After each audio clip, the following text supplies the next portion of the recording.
Yo, this is the story of this girl who was younger, living with this guy who claims to be her uncle. Her mother brought her to this guy when she was much younger. Took her to school, make her feel like a daughter. At the age of 14, her mother died, she discovered. Few months later, uncle attitude changed. Caught her in the corner, tried to pull down her jeans, but she couldn't believe what was happening, so she screamed. Then he left her alone with her, tried to remarks. If you don't let me to do what I do, then you should back. No more paying your fees, no more food to eat. In fact, I think my house, you gotta leave. So she sat alone all time and she cried. And she couldn't believe what was happening in her life. Her uncle didn't stop until he get what he want. And they spread to the kids and I sprung. Together we stand, and whatever we learn today, love the church, you didn't quit, don't hurt them. Good to see them coming up, please don't hurt them today. Okay, yo, so at times went by, the little girl started to worry. No one to talk to her to give her courage. She decided to leave. Who gonna pay her school fee? Who gonna even find place for her to sleep? But she under the fear not to tear anybody. She started getting reduced and dry in her body. I guess she moved when she called up in the trap. For once too money and she woke up with a station. She went with tears in her eyes to the police station. Okay, she told the police how she got tormented, and they quickly ran and had been arrested. So take the message from me to you. Parents, always learn to keep eyes on the children. Don't pick and choose among the children. In the community, be there for one another. Treat the children equal together. I think it's better. Together we stand. Okay. And whatever we learn today, love the church, you didn't quit, don't hurt them. Good to see them coming up, please don't hurt them today.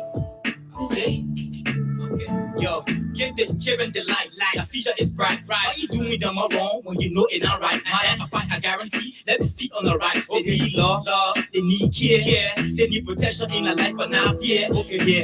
Based on the fact, some guys they use some bad habit or such a habit like that. I think we have to stop it. Who told you raping the children is gonna give you power? Destroying the children is that your desire? Parent control the children, don't leave them alone.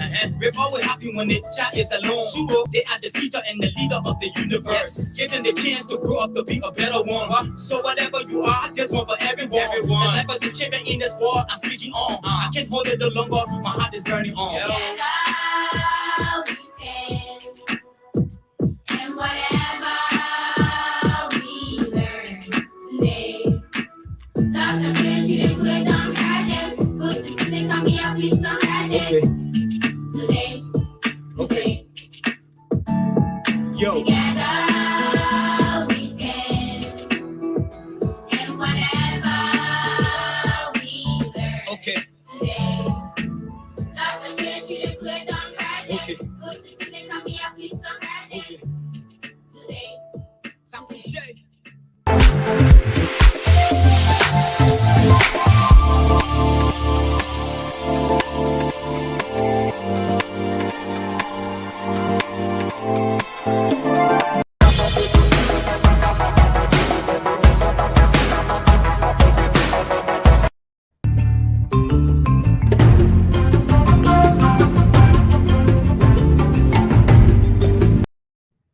Good morning, ladies and gentlemen, boys and girls, men and women.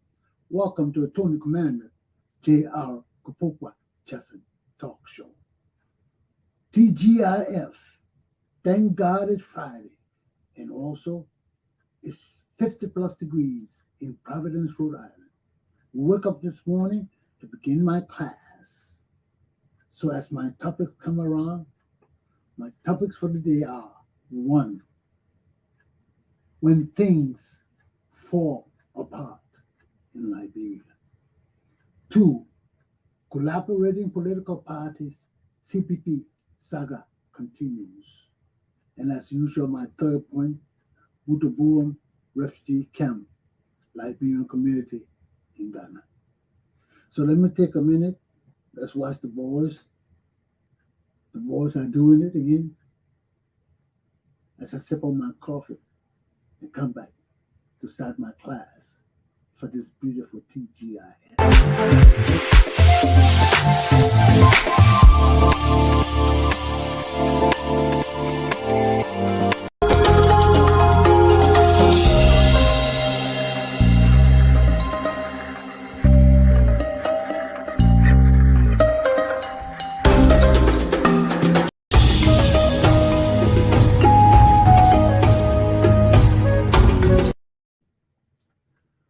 things fall apart in Liberia.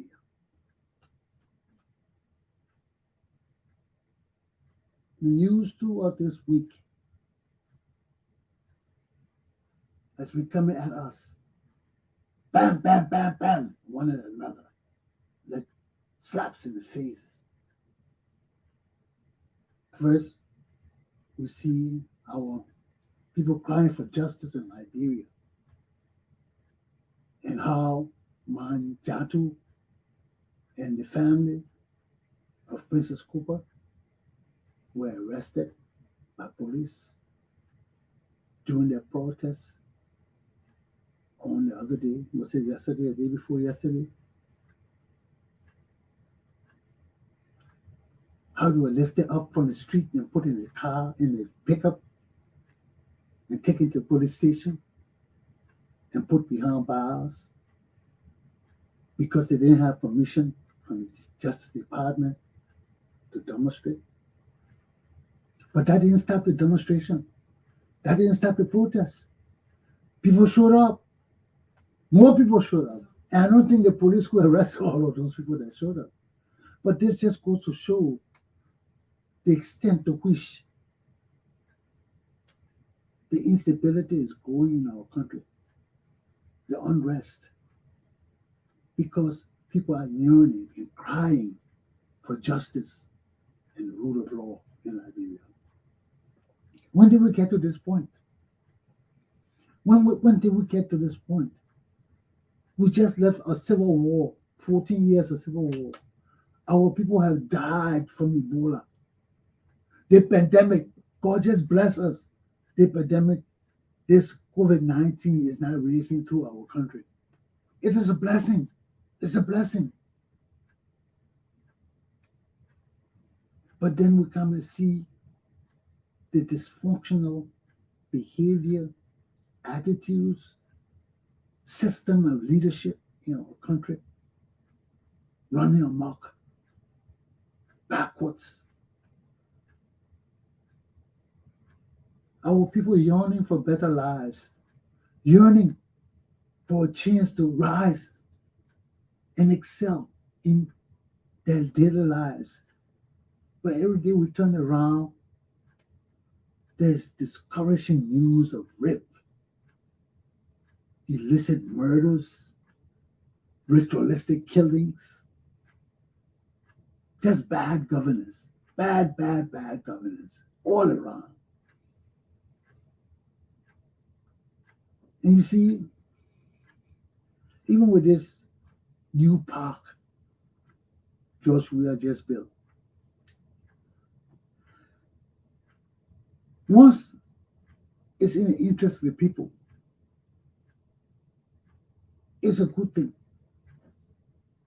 But when we try to use this project as a means of hiding illicit stealing or trying to lie and deceive the people that this park was $2 million cost to the government, and we can see there ain't no $2 million cost. Ain't no $2 million cost. So where all our money going? You know, we can build a park, but does it have to be that extravagant? Now, George Weah buddies, his professional soccer buddies are in Liberia right now. They're coming to open this park tomorrow. That's another $300,000-$400,000 they're coming to expend on the Liberian government and us that we can't afford. We can't afford it. People say George Weah built this park for his own money. Where George Weah got money from to build this park? I beg you, man. You don't embarrass us even more than that. We already embarrassed. We all know George Weah ain't got no 60% will put in a $2 million park. George Weah never did anything for the Liberian people that cost money from his own pocket. He never expended 1 cent from his own money to do anything for the Liberian people. So he will come expend 60% of $2 million right now. Right now, when he building all these places around our country. He got jet, he traveling all over, he got girlfriends in Ghana and everywhere else. Then he would take 60% of his money to put in the $2 million park. If you really people really believe that, then you're really gullible. Then you can believe anything you hear. Nothing is impossible to tell you. But we can't continue this. It's good to have a park. The park is beautiful, yes, but it's extravagant. Look at that park. It's extravagant. If we build one park like that, what park we build in the other part of the city? This is just one part of the city. Everybody can't leave all over Monrovia to come here. You mean on a regular day, people will leave Bourgeois Island and what the place, New Crouton and all the places to come to this park just to play. They will find money to take car and bus and everything to come here to play and to go back home. How often can they do that? They can't do that too often. The park is good for the people right in that area. Maybe people from Monrovia won't come there, yes. But for people in distant areas, that's why we need parks everywhere. You can't just build one park in the center of Monrovia and say this is the modern park for the city. And what happened to the other parks? What happened to the other areas? So you will leave the other, forget about the other areas of like Monrovia. You see, Monrovia is a big city. It's a big city. It's good to have this as a national park. Yes. But for $2 million, man, for $2 million, I see nothing wrong with it. I think it's a good venture. I think it looks good. But I don't think this cost $2 million. I think it was just another ploy to steal again. Okay? Then look at the other case with Darius Dillon here. Look at the other situation with Darius Dillon. He was sued by Musa Belete for slander, defamation of character. He called Musa Belete a criminal. So Musa Belete went and sued him for slander now for millions of dollars. He goes to court and he pleads the Constitution, Article 42, Section 31, where it states that when legislators are in sections, they cannot be brought to court for things to say in court, in open court, for their statements that they make in the chambers of the legislature.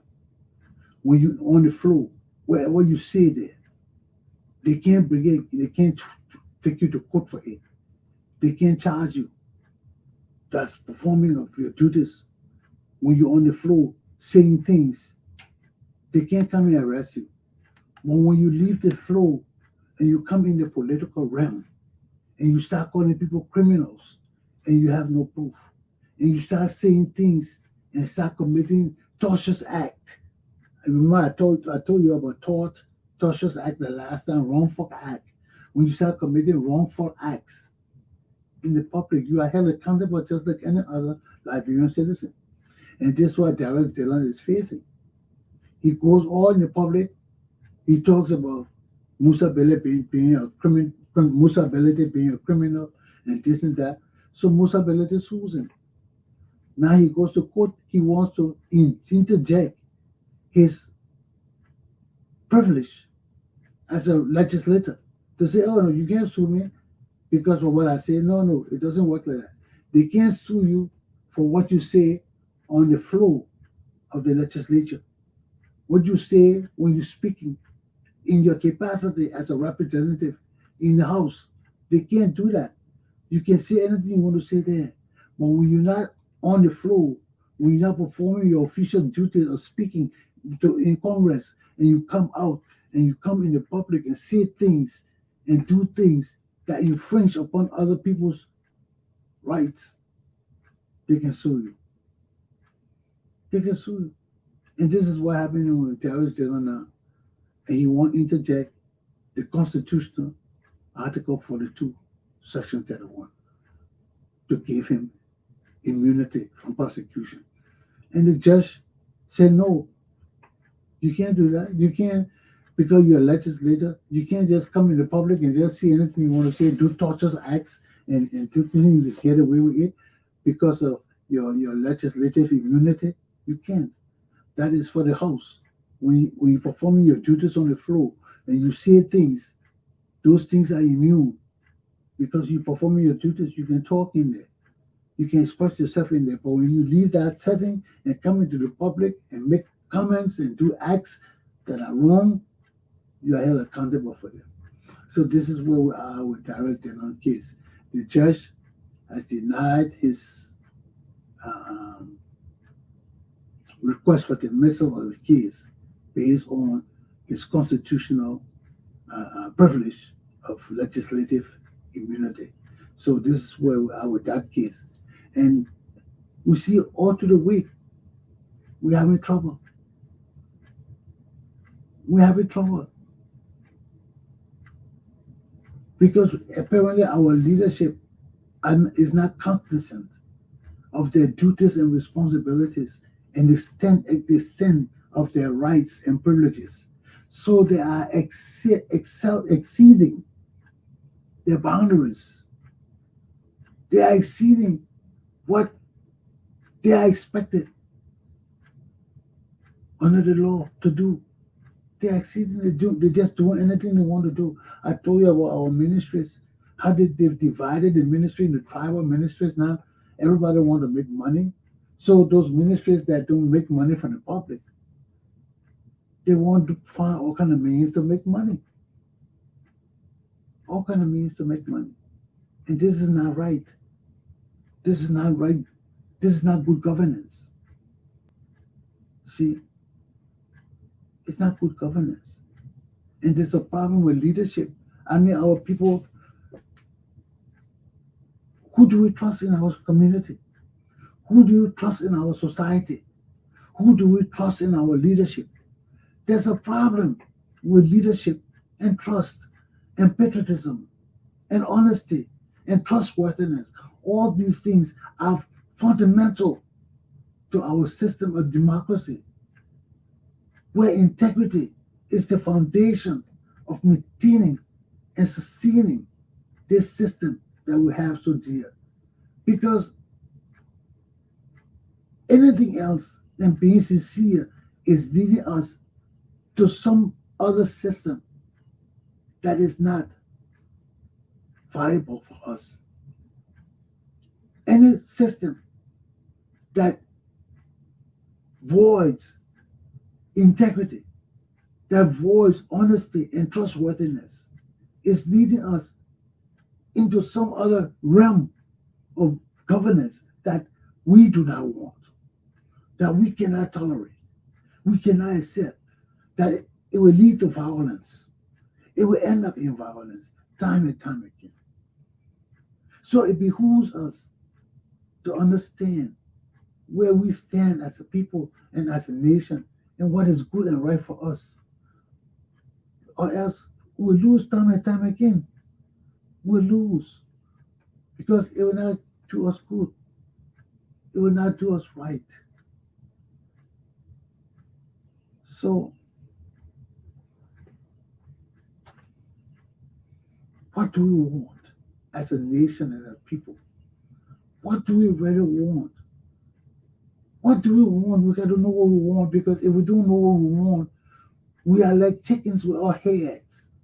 We just running around, shaking and jumping and just doing crazy things. What do we want as a people and a nation? What do we want from our leaders? What do we expect from our governance? What do we need as a people? Do we know? Do we have any ideas? We must. Because if we don't, then anybody can take us any direction. And this is what happened in our country. We just put our trust in everybody and don't question them. We see things going bad and we say, yes, we trust them. They will lead us in the right direction. It doesn't work like that. It doesn't work like that. We can see our country going down, down, down, down. No water, no light, no good roads. Everything just going bad. Look at the stadium they just built, and Samuel Doe Stadium. Someone was just talking about that. How that stadium is totally destroyed now. Everything got in our country just being destroyed. This park they just built. Come and see it after 1 year. See this park. This park will not be at the age today. Why? Because they don't know how to maintain things. They don't know how to maintain things. There's no water. How you water the grass? There's no light. So only in the daytime people will go in the park. Except they're going to have a generator just for the park. So how are we going to run these things in our country, man? It begs answering. It begs questioning these things. Because we're getting all these things and we see the mechanism for maintaining these things, for keeping them running and functioning good are non-existent. No light, no water, no, nothing in our country, man. Nothing in our country. Our system is totally breaking down every day. And where do we turn for answers? It's in us. Because our Constitution holds us accountable and responsible for whatever leadership that we have. Our Constitution holds us responsible because we are the people. We established this system, and only we are responsible for sustaining, maintaining, and holding it accountable for bad leadership. The time of Liberian people is now. My class is done on this topic. We can't go on with this. This week in review we're having is terrible. I will talk about the collaborating party later. But this week we have in the review here, all the things I just talked about, it just demonstrates bad leadership. It demonstrates unconscious thinking. It demonstrates wasteful spending. It demonstrates all of that. $2 million for a park when our people are suffering and dying and need help. We can't do that. Now all his buddies coming from the soccer team abroad, coming to celebrate him on this special occasion of opening the park.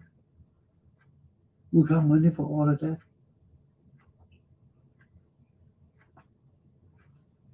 All of this is just a party system. Then when we talk about kleptocracy, they get mad. When we talk about ritualistic killings, they get mad.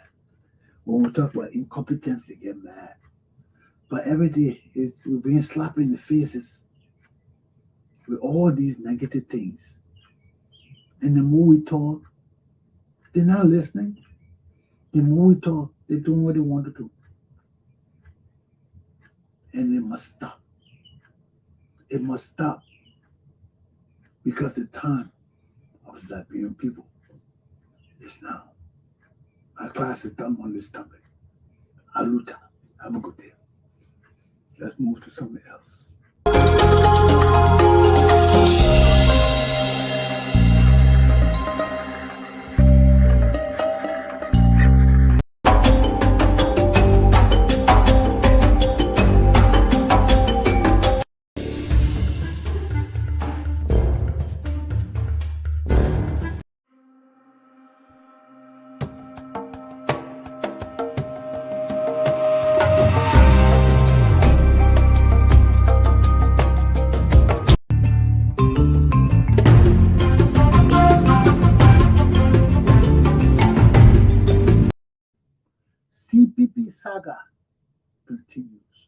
collaborating parties, collaborating political parties.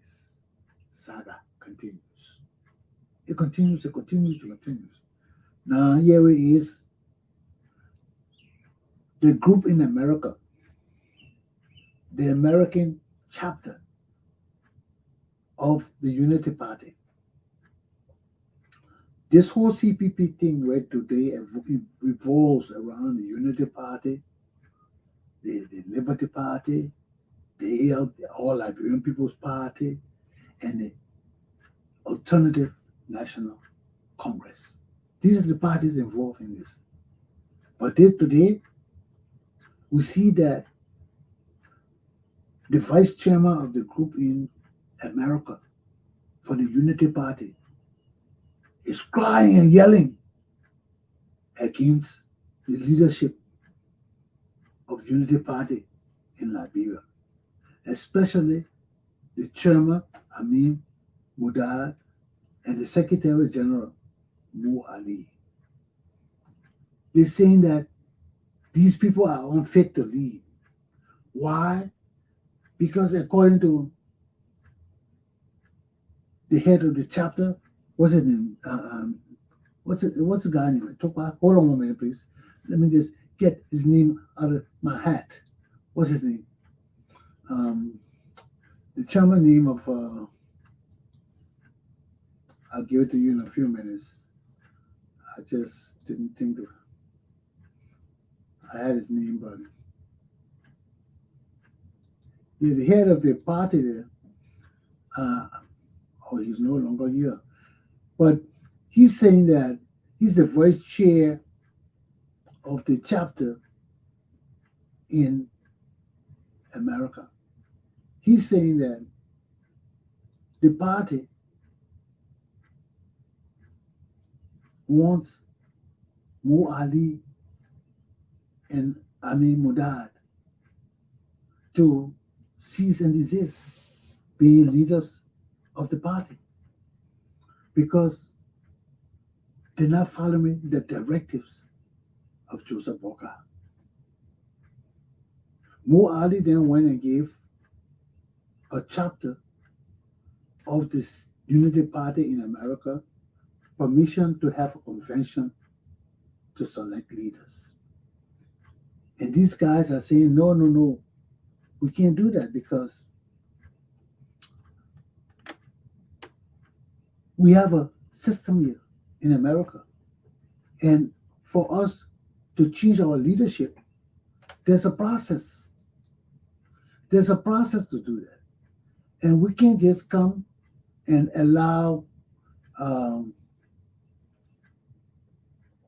Mo Ali and Mudad, Amin Mudad, to restructure our party and make decisions out of our rules. We have rules and regulations. And when these people come and say we're giving authority to certain chapter, that voids the whole process of the leadership of the chapter of CPP USA. So these guys are real mad about it. And they want Mudad and Ali to be removed from the leadership. They're saying that these people are not following the rules.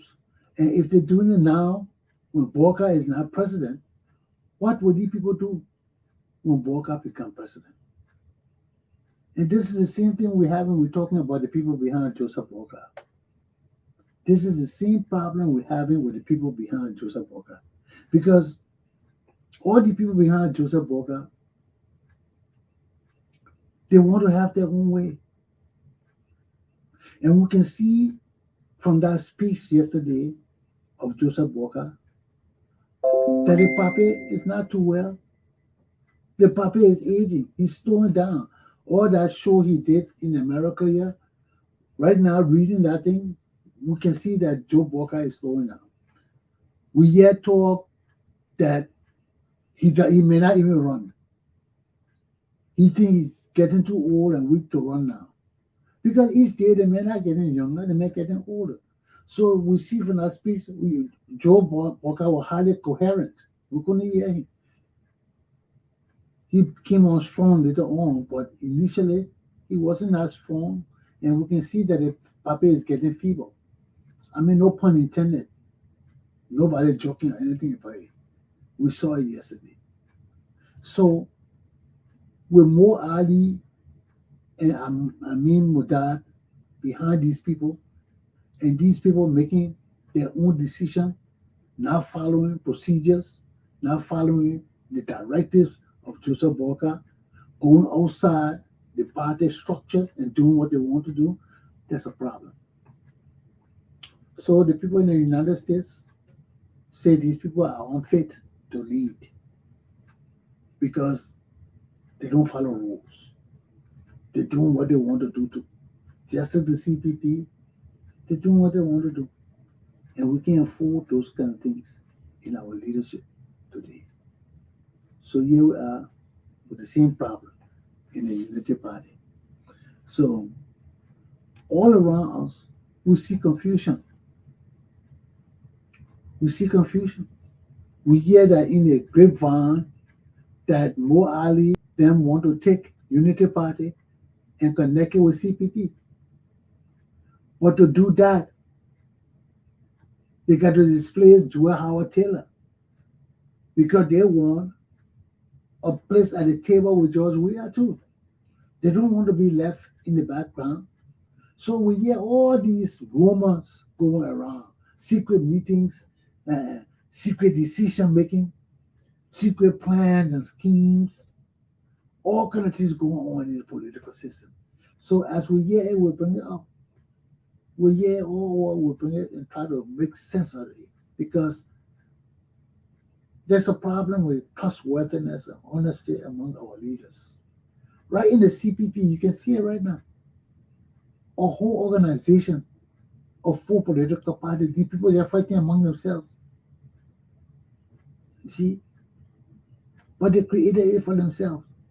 They want to put it on Musa Belete. Musa Belete didn't rise to the party chairmanship by himself. All the people there voted for him. And later they wanted to use Musa Belete. You see, this is the deceitfulness of our people. Musa Belete got money. So they say, let's make him chair with you, do what we say. But when they made him chair, Musa Belete has a mind of his own.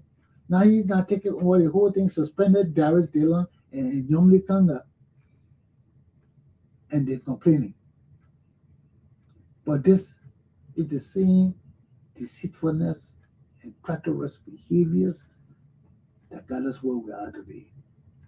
We can't continue with it. It's not good for us.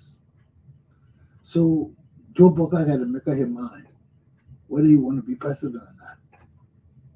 You know, and if he can't stand it, he should step down and just move on. Let somebody else get there. See, but the deceitfulness that's going on. That's why I listen to Costa every day. I tell Costa, I said, Costa, you talking about you for Joe Boca. Joe Boca is just one person. All the other guys under Joe Boca, they will do what they want to do. And that's what we're seeing right now. But until we hear from the Joe Boca himself, we're sitting and watching. We're sitting and watching. Because all the rumors going around, Boca 2 weeks, he will not run in 2023. Mo Ali and Amin Mudad want to take the party over to CPP and join with George Weah. George Weah wants to get rid of Joel Howard Taylor to connect with UPP, blah, blah, blah, all kind of things going around. So until we can see these things, we'll be watching. The time of the Liberian people is now. Let me take a break and I start with my final topic for the weekend because we've got lots of things to do this week.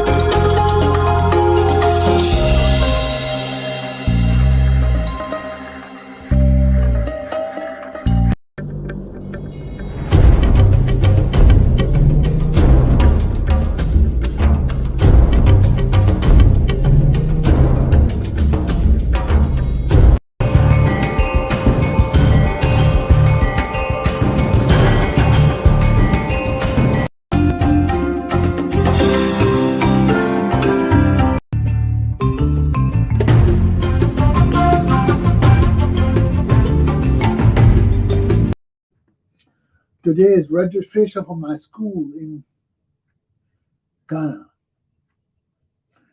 our vocational school.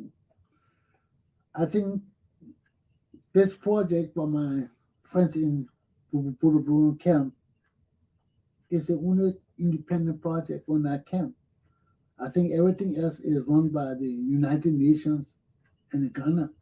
I think this is the only independent program for people on that camp.